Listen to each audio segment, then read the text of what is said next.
Bonjour à tous, bonjour à tout le monde. Aujourd'hui, on va apprendre à calculer des asymptotes verticales et des asymptotes horizontales d'une fonction. Alors, petit rappel, pour calculer une asymptote verticale, il suffisait de faire tendre le dénominateur vers 0. Et pour une asymptote horizontale, il suffisait de calculer la limite en x tend vers l'infini, d'accord? Alors, on va étudier les asymptotes de cette fonction bien connue, f de x est égal à 1 sur x. Alors, pour calculer l'asymptote verticale, il faut tout simplement faire tendre ce qui est en dessous vers 0. Donc, je vais tout simplement devoir avoir x qui est égal à 0. Alors ici, c'est assez simple, car la condition pour avoir l'asymptote verticale, c'est que x doit être égal à 0. Ok. Donc ça, c'est super. Donc, première asymptote verticale, ce sera quand x est égal à 0. Donc, on va avoir notre graphe, et donc on aura l'asymptote verticale en x qui est égal à 0. Alors, x est égal à 0. Si j'ai un 0 positif, et bien alors, je vais avoir donc la limite quand x est égal à 0 positif, et bien l'asymptote va tendre vers plus l'infini, d'accord? En 0 positif, on va avoir l'asymptote qui tendra vers plus l'infini, et en 0 négatif, l'asymptote qui tendra vers moins l'infini, car quand on calcule cette limite pour le 0 positif et négatif, on obtient bien plus l'infini et moins l'infini. Ok, donc ça c'est pour l'asymptote verticale. Maintenant, qu'est-ce qui va se passer pour l'asymptote horizontale?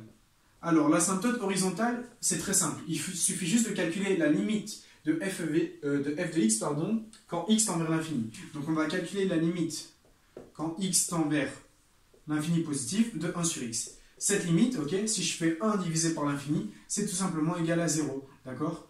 Alors, on aura quoi? On va avoir que l'asymptote horizontale en plus l'infini sera égale au 0 positif. D'accord?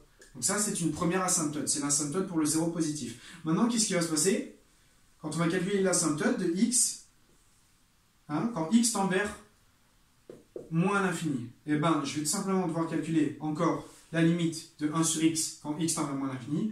Ceci, ça me fait le 0 négatif. Et donc, on a une nouvelle asymptote horizontale qui sera définie en 0 négatif. Donc, en 0 positif, l'asymptote, elle va être vers plus l'infini. Et en 0 négatif, elle va être vers moins l'infini. Alors, on va essayer de tracer le graphe maintenant. Alors, j'ai quoi? J'ai une asymptote horizontale. Une asymptote horizontale, on sait que c'est les y. Alors, en 0 positif, d'accord? Donc ça, c'est mon x. Je vais être en plus l'infini. Du coup, 0 positif, sur l'axe des y, je vais aller en plus l'infini. Du coup, je vais avoir une asymptote qui fait comme ceci. D'accord? Donc, en plus l'infini, d'accord, je suis à mon 0 positif, d'accord. Si je prends ici, que j'augmente vers l'infini, j'ai bien la fonction, quand je descends en y, j'ai bien mon 0 positif, d'accord. Et donc, l'asymptote horizontale, c'est tout simplement l'axe des y est égal à 0, d'accord. Donc, y, c'est bien égal au 0 positif ou au 0 négatif. Première asymptote 0 positif, ça tend vers plus l'infini. Deuxième asymptote, ça tend vers moins l'infini. Et donc, on va avoir une deuxième asymptote qui, elle, tend vers moins l'infini. Ok, donc ça, c'est pour l'asymptote, ici, horizontale. Du coup, l'axe des x, on peut dire que c'est asymptote horizontale. Ok, en y est égal à 0. Super, maintenant, on va calculer l'asymptote verticale.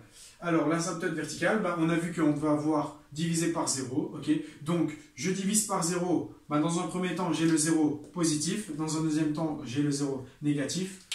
0 positif, quand je calcule 1 sur le 0 positif, ça va me faire plus l'infini. Du coup, pour le 0 positif, je vais avoir l'asymptote qui sera définie en x est égal à 0. D'accord? Ici, c'est bien mon asymptote verticale. Et donc, je vais avoir tout simplement mes valeurs qui tendent vers plus l'infini quand on a un 0 positif. Et donc, toujours avec mon 0, d'accord? Sauf que cette fois-ci, on calcule le 0 négatif de la limite. 0 négatif de la limite, 1 sur 0 négatif, ça me fait moins l'infini, d'accord? Parce que je suis à mon 0 négatif.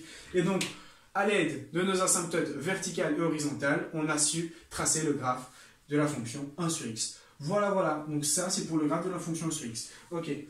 Je vous remercie de votre attention. Dans la vidéo suivante, on va voir l'asymptote horizontale et verticale d'une autre fonction. Et voilà, tout simplement. Merci beaucoup et à bientôt.